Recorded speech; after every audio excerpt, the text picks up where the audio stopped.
Heureux de vous accueillir à la Chambre de métiers du Val-de-Marne, dont j'en suis le président. Nous allons voir quelques reportages qui ont été faits auprès d'artisans qui se sont dévoués pour accueillir des personnalités pour une journée, pour voir la problématique et toutes les contraintes que l'artisanat peut provoquer et aussi toutes les joies et les réussites que l'artisanat peut nous donner.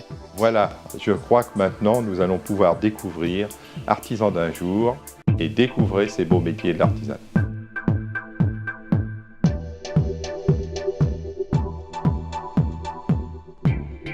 Bonjour, je suis Bernard Tupry, je suis conseiller municipal délégué à la ville de Cachan et j'ai en charge l'artisanat.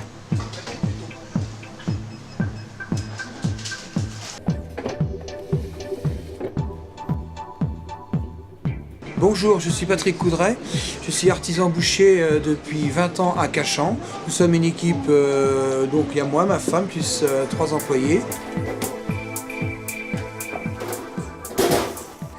Et qu'est-ce qui vous a donné de faire un stage plus en boucherie? Vous auriez pu choisir autre chose, par exemple la boulangerie? La boucherie, déjà c'est un métier qui semble vraiment m'intéresser. On vous voit travailler tous les jours sans se rendre vraiment bien compte. D'après ce que j'ai vu, vous commencez de bonne heure le matin déjà. Voilà, et puis il y a des tas de préparatifs. Et en plus, ça vous laisse aussi au contact de la clientèle, ce qui ne doit pas être déplaisant. Ah bah, tout à fait. Moi, de toute façon, c'est ce que j'adore. J'ai une fille. Une entrecôte fine, ok, pas de problème. Et après, je me suis installé, j'avais 25 ans, quoi. 25 ans, je me suis lancé. J'ai commencé par une petite affaire, et puis voilà, quoi. C'est l'avantage. Et je crois que vous avez formé pas mal d'employés qui se sont installés, que vous avez aidé à s'installer. Installé, bien sûr. Voilà. J'en ai formé une quinzaine à peu près, et j'en ai installé 5. Ah oui, fier. Et en plus, on se voit tous, on se côtoie, on se mange tous ensemble. L'artisanat, c'est quand même une petite famille. Une famille. Qui évolue. Évolue et assez soudée quand même. Assez soudée. C'est comme ça qu'on fait si on voit un morceau bien épluché. Déjà, on voit pas de rouge, déjà, premièrement. Deuxièmement, on voit pas de trou. On voit pas de trou parce que, en général, quand c'est mal épluché, c'est creusé, que là, c'est bien lisse. Donc voilà, c'est bien, c'est bien. Par contre, il faut enlever tout ça aussi. Et là.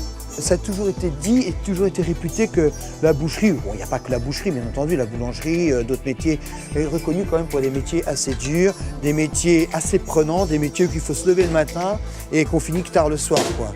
Comme ça. Et c'est pour ça que des fois, avec les apprentis, on a du mal à en trouver parce que dès qu'on dit qu'il faut travailler samedi, dimanche, surtout le dimanche, là, c'est terrible.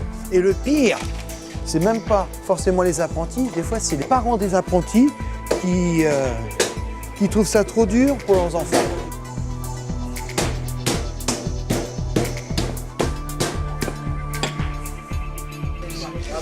Quand vous êtes ici vers le bas, n'hésitez pas à couper. Ici, là? Comme ça? Voilà. Là. Et rien ne vaut le travail manuel. Ah, en boucherie, oui. Ah oui. Après, il y a aussi les façons de travailler. Tout arrive en caisse, tout est prêt.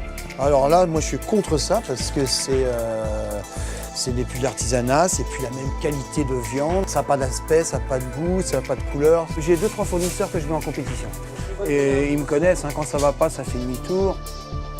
Un jambonneau pour monsieur. Un jambonneau pour monsieur. Je vous sers lequel? Écoutez, moi j'ai été ravi de passer une matinée chez monsieur Coudray. J'ai quand même appris beaucoup sur le métier de boucher, car on voit la boucherie, on voit la viande sur l'étal, mais on s'aperçoit qu'il y a tout un travail en amont, et c'est un métier qui est assez complet.